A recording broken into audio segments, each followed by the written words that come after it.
Today I'm on Okinawa in the Valparasio. It's an on-tier match. Let me see, there's carriers in the match, so yeah, we have CVs, destroyers, no submarines. Okay, but we are top tier. Now, the thing about Okinawa that I should point out is that in something like a secondary battleship that's essentially a brawler, which is what the Valparasio excels at, you don't want to be caught in the open at range, because people can sit outside your secondary range.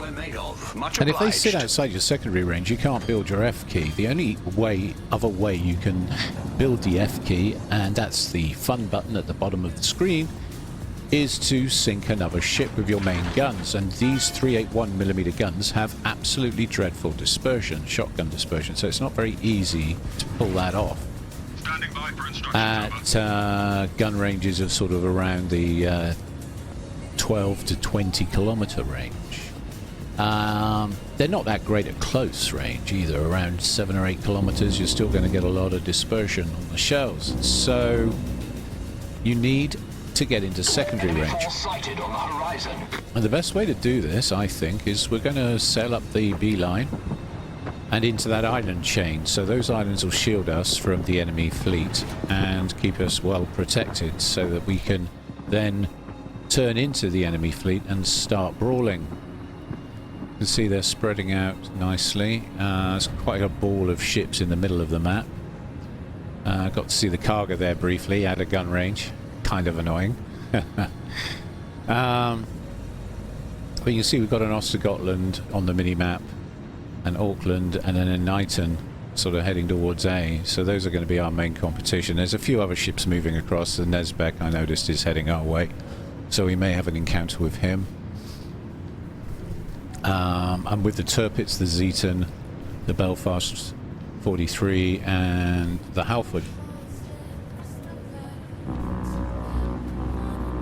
And of course the Tirpitz is another ship that is very good at brawling. Even so, I think he's doing exactly the same tactic I am. We're going to sneak down his flank, and then we're going to unleash on the enemy team, although it's not a sink. It's not a secret anymore because the cargo has lit us. It's kind of annoying. So the enemy fleet know we're coming. Meanwhile, the Halford's laying a smoke screen for us. I think he's laying that for the Belfast, to be honest. You see, we've got 4 pens there on the Lepanto, 13k damage. So, yeah, the guns have their moments. That was a decent shot. Yeah.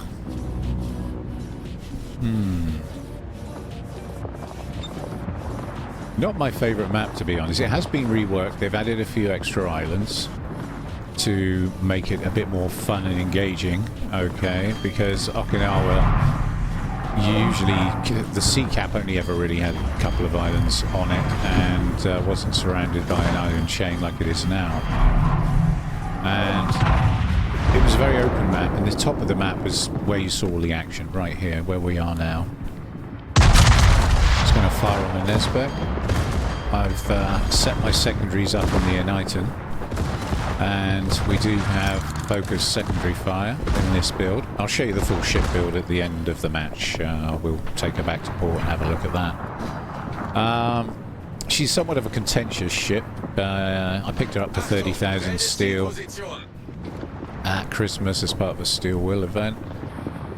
Belfast has been using the Halford smoke. We can also use this smoke to get fairly close to our intended victims. A-cap is clear, interesting. I would have expected the Ostegotland to be camping at least. Wichita even has just taken out the San Diego, and the San Diego took out the Kirikaze. So, nice even exchange there between the teams. There's the Knighton kiting away, as he knows what's coming, and we should do by now. And we've got these 127mm American guns, if you like, on the port and starboard rail. We have 8 of these secondaries each side mounted in 4 turrets, and they have a 9% fire chance. They're very decent actually, the secondaries are very good. Oh god, I got hit hard there, didn't I? I think that was the Lepanto. There's a Nesbeck. He's probably going to try and torpedo me. And now we're moving into this wall of ships. There's a Lepanto, a Nesbeck. Can we get some decent hits on the Nesbeck? Yes. Okay, so this range we managed to do 15k to the Nesbeck with the main guns, the 381mm guns. I'm having to show a lot of broadside to use them all, which is a bit unfortunate. We've got torpedoes coming in from the front. Torpedoes to port. Yeah, and there's the Nesbeck torpedoes I was concerned about. But we've got decent rudder shifts, so we should be able to avoid those, yeah. And as you can see, we're building the F key. Once that F key reaches full, we can reset the cooldowns on our repairs and our healing. And we get these 15k heals. There we go. Just doing it now for you. There we go. I've got a heal back and repair back. It's almost impossible when this ship's in secondary range to land a fire on her that will burn for very long, because you can just keep taking your heals and your repairs off cooldown using the F key as it fills. And you see it's filled again and it's ready to go again, because we have multiple targets in range and we're getting good hits. Okay, that's the Lepanto dealt with. Meanwhile, our Roussillon's dealt with the Auckland. And I've got the FP charging ready to go. The United's looking pretty low. We're hitting him pretty hard with our secondaries now. The accuracy's kicked in, and as you can see, so far we've managed to land almost 120 secondary hits in this engagement. Those are United torps, they're quite fast, but we're fast enough to avoid them. No, he looks like the secondaries are going to finish him off. Yeah, okay. Tirpitz yoinked that. Don't blame him. So basically, between me and the Tirpitz, we're putting out this big wall of secondary fire. Anything coming within 12 kilometers is getting absolutely pummeled by us. As they get closer, the Tirpitz's secondaries kick in because he's a slightly shorter range. And yeah, okay, there goes the Ostergotland. Great push. We've captured A well and truly. The Zeton and the Roussillon are moving in with the Belfast and the Halford. Meanwhile, Team Red have captured C and have pushed our team back off the sea cap. And the Kaga is fleeing south for all he's worth, because he knows what's coming. And Team Red has completely collapsed. Now this ship is, how do I put it? She's tanky, but she has to throw quite a lot of broadside. She has to show a lot of broadside to use her rear guns as well as her fronts, and in so doing exposes her citadel, which is only protected by 235 to 356 millimeters of plate armor, so easy to citadel. She's got a 40 millimeter deck and 32 millimeter bow and stern armor. Okay, so factor that into your equations when farming her, right? She gets 6 heals before the captain build kicks in. I'll show you the captain build after this. But it's a lot of heals. And they're not St. Vincent levels of healing, but 15,792 a heal is kind of American battleship levels of healing. That's an improved heal, and it's very nice to have. But I feel like we've got too many of them. For a tier 9 battleship, which is why you see a lot of these ships now plaguing tier 9 ranked, making it almost unplayable for the other battleship players. And I think maybe Wargaming should, well, not maybe, they should definitely drop some sort of nerf to the ship, either slow down the return function, the F key if you like, which has got 85% improvement in cooldown reduction, which is a lot. Okay, maybe tweak that, or reduce the heals.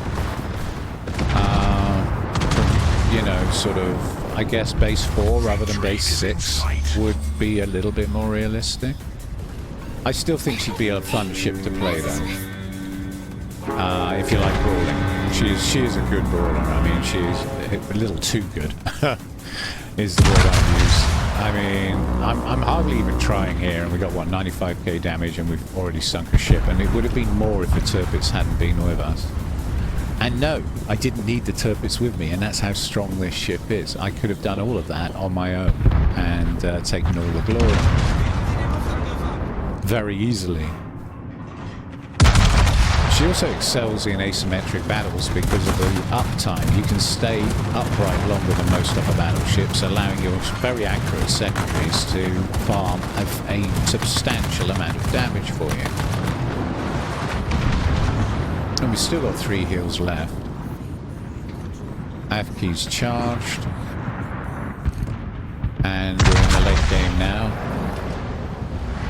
I'm going to try and throw some fire on the Bismarck, but the guns are... the dispersion isn't great. We get 1 pen, 2k damage. I'll take it. Hoping the cargo will make an appearance soon. See if we can get the Tirpitz. Ah, he vanished.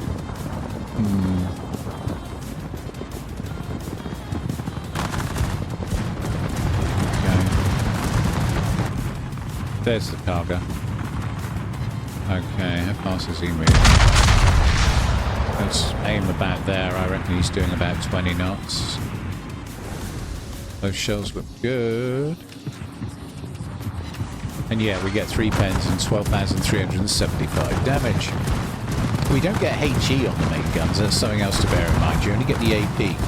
It does have improved angles, but the dispersion's been gimped, so it's not standard battleship dispersion. It's actually somewhat worse. The shells look good, don't they? Don't they? 2 overpens. There you go. Yeah, the guns are very meh. I'm going to focus the Bismarck now. See if we can get some value out of the secondaries on the port rail.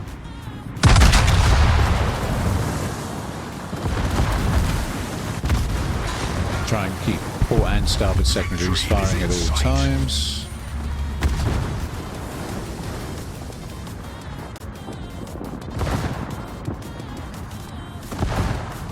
Cargo's resurfaced, but he's very low health. I'm sure someone else will do it. Let's engage the Hawk. Let's do that. And I'll focus him with secondaries. There's the cargo, yeah. Someone else's problem, that one. Yep, Belfast got him. There we go. Hawk showing a lot of broadside. Should be able to punish that. Yep.